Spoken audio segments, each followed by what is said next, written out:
एक दिन गौतम बुद्ध अपने शिष्यों के साथ एकदम शांत बैठे हुए थे।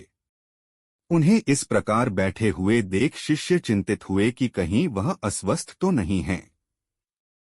एक शिष्य ने उनसे पूछा कि आज वह मौन क्यों बैठे हैं, क्या शिष्यों से कोई गलती हो गई है। इसी बीच एक अन्य शिष्य ने पूछा कि क्या वह अस्वस्थ हैं, पर बुद्ध मौन रहे।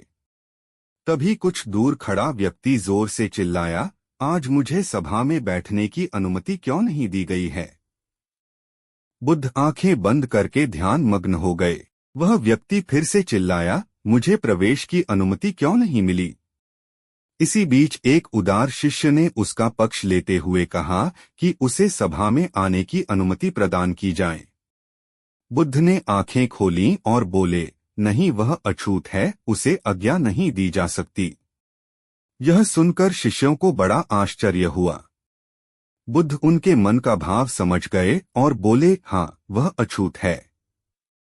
इस पर कई शिष्य बोले, हमारे आश्रम में जात पात का कोई भेद ही नहीं, फिर वह अछूत कैसे हो गया। तब बुद्ध ने समझाया, आज वह क्रोधित होकर आया है।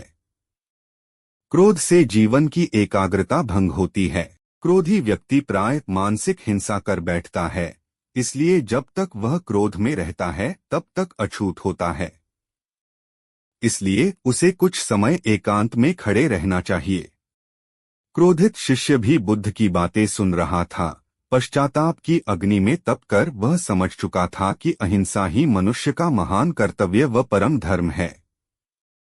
वह बुद्ध के चरणों में गिर पड़ा और कभी क्रोध न करने का प्रण लिया।